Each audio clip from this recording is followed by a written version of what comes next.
Hey, what's up guys? This is Jeff Smayda with Smayda Aquatics, and we're going to do an open box of the IceCap K1-50. It's one of the smaller skimmers. It's rated from a 40 gallon up to an 80. It's by Coral View, so you know they're going to be a good product. I'm going to open this guy up. I'm pretty excited.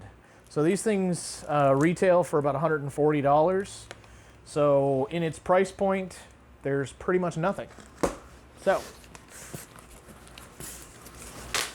as with most Coral View stuff, it's actually packaged very well. Got your air tube. There's your housing. Looks pretty solid. Adjustable wastegate. I like that. Just gotta pull this guy out of here. Okay, move this out of the way. It does come with a silencer. That's nice.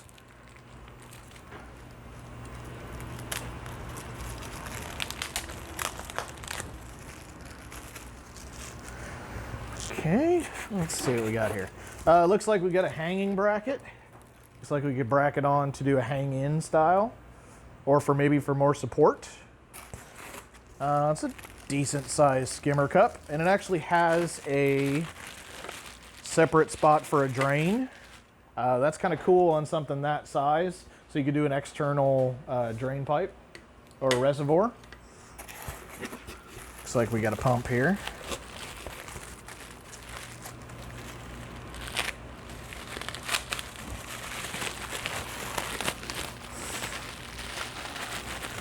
Okay, cool. It's got a nice little reservoir on it, or a venturi on it. And it's a DC pump. How about that?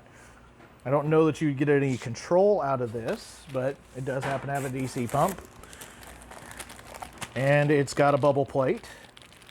That's cool. Looks like it's pretty good construction here. So if you see here, when you're assembling it, you always make sure the output of the pump actually lines up where there's no bubble plate or no openings in the bubble plate. So that allows it to work a little more efficiently. Let's see if there's anything underneath here, but they package this very well.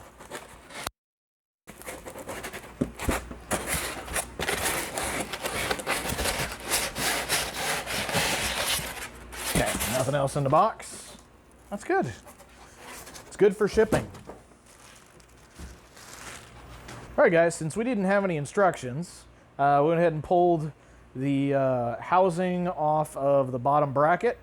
And since I can only assume with these two screws sitting here, that also lines up with this. So we're gonna go ahead and pull this apart. Okay, once again, your pump output goes where the holes are not in the bubble plate.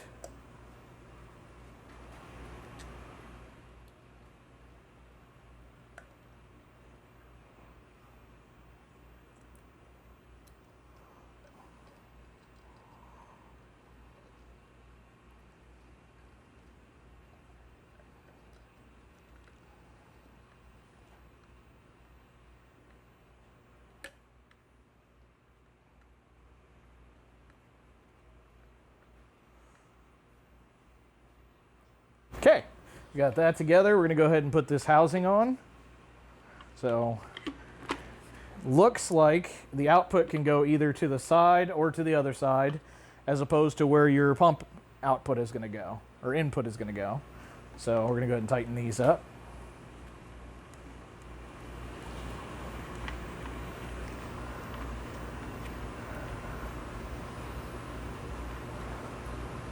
Okay, we can go ahead and put the air hose onto the pump. So this is called a venturi. What the venturi does is it actually sucks water through, and there's a small hole inside here that allows the water velocity to change, which causes a vacuum, which will pull air through the air hose. So we're gonna go ahead and face that guy towards the front over here. It can be a little off center, it doesn't really matter. And then I can only assume, since there was a bolt hole in the top of the skimmer cup, that's where our silencer goes. So let's go ahead and put that on there.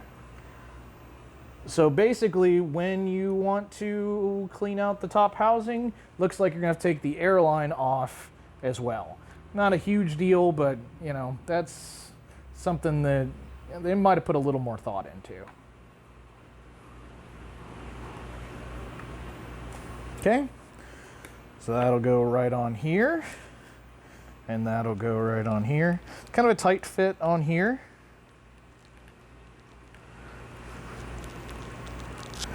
One thing that I really do like is it has an actual gasket seal to go inside here. It's kind of a tight fit, and it also has a drain. So you could do an external reservoir or actually just have it drain off into something else.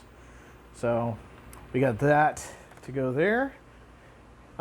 If you wanted to hang this just clips onto the side. This would allow you to tighten the screws if you want to pull the skimmer back, or loosen the screws to kind of let it dangle forward. In this case, we're not going to use that, but let's go ahead and see how this does. So we've got the skimmer in place, and just make sure your pumps, your hoses, everything is all lined up. If you're looking from the top, if you turn clockwise, you're going to lower the bubble level, and if you turn it counterclockwise, you'll raise the bubble level. So let's see what this sucker can do.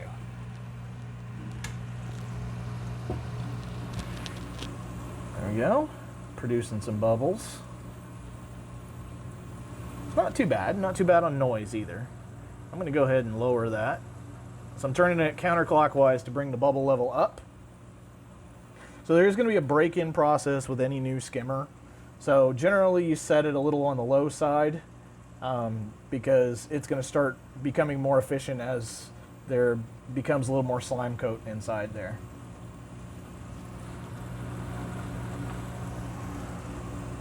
So when everything's broken in, depending on the type of skimmer, I generally try to set it somewhere in the neck where your micro bubbles hit. Right now we're starting to get bigger bubbles already in here, so I'm going to bring it down a little more to bring the bubble levels up.